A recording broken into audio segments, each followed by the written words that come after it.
ഈ കൈകൾ ശുദ്ധമാണ്. ഇന്ന് ചർച്ചയിൽ ചേരുന്നത് CPM-ൽ നിന്ന് ശ്രീ KS അരുൺകുമാർ. വേട്ടയാടലിന്റെ ഭാഗമാണ് ഈ അന്വേഷണമെന്ന് കർണാടക ഹൈക്കോടതിക്ക് ബോധ്യപ്പെടാത്തത് എന്തുകൊണ്ടായിരിക്കും? അതൊക്കെ നാട്ടുകാർക്ക് അറിയാവുന്ന കാര്യമല്ല അല്ലേ?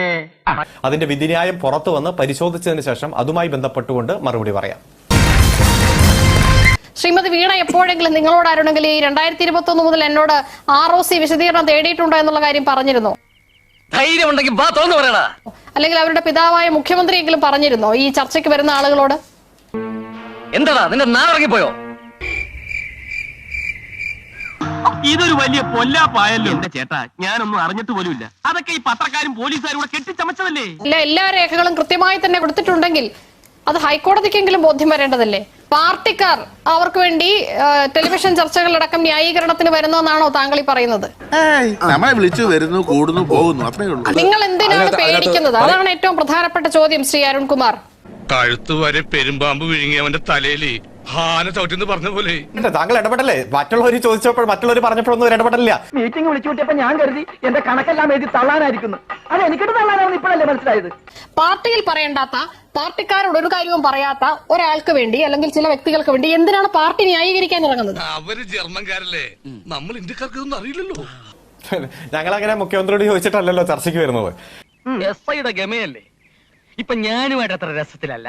വീണ ടി അല്ലെങ്കിൽ അവരുടെ പിതാവ് പാർട്ടിയിൽ നിന്ന് മറച്ചു വെച്ചു, അതല്ലേ വസ്തുത? ഞങ്ങൾ അങ്ങനെയാ, എല്ലാ രഹസ്യമായിട്ടേ ചെയ്യൂ. അത് നിങ്ങളോടെങ്കിലും വെളിപ്പെടുത്താനുള്ള ഒരു സാമാന്യ മര്യാദ അവരോ അവരുടെ പിതാവോ കാണിക്കേണ്ടതല്ലേ? കേരളത്തിലെ പിള്ളേരുടെ സ്വഭാവമൊക്കെ മാറിപ്പോയി ഒരുപാട്.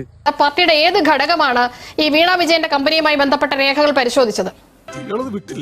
ആരംഭിച്ചു. ഇനി പറഞ്ഞിട്ടെന്താ കാര്യം? നമുക്ക് വേറെല്ലാം പറയാം. എവിടെയാണ് പാർട്ടിയിൽ ഈ രേഖകൾ നൽകിയിട്ടുള്ളത്? എന്തെല്ലാം രേഖകൾ പരിശോധിക്കാൻ പാർട്ടിക്ക് കഴിഞ്ഞിട്ടുണ്ട്? എനിക്ക് എഴുതാനല്ലേ സാറേ അറിയൂ, വായിക്കാറില്ലല്ലോ. നിങ്ങൾക്ക് തൃപ്തികരമാകുമോ ഇല്ലയോ? രജിസ്ട്രാർ ഓഫ് കമ്പനീസിന് തൃപ്തികരമാകുന്നില്ല, പിന്നെ നിഷ പുരുഷോത്തമന് തൃപ്തികരമാകൂലല്ലോ. പാർട്ടിക്ക് ഡോക്യുമെന്റ്സ് ഒക്കെ തന്നത് ശ്രീമതി വീണ തന്നെയാണോ അതോ ശ്രീ പിണറായി വിജയനാണോ?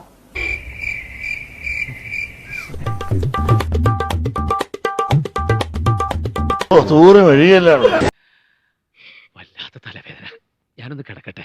പാർട്ടിക്ക് ബോധ്യമായ ആ സേവനം എന്താണ് എന്ന് അരുൺകുമാറിനൊന്ന് പറയാമോ? അത് മാത്രം പറഞ്ഞാൽ മതി. അച്ഛാ മനീഷ കൊഴിയാള സാപ്പക്കണോ? അല്ല, ഇത് മര്യാദ കേടാട്ടോ. ഞാൻ മര്യാദ കെട്ട ഇടപെടൽ നടത്തരുത് ഒരു വ്യക്തിയോട് മാത്രം. കാരണം ഈ കൈകൾ ശുദ്ധമാണ്. സോറി, ഒരു ഗ്യാപ്പ് കണ്ടപ്പോ ഗോൾഡിക്കാൻ നോക്കിയതാ.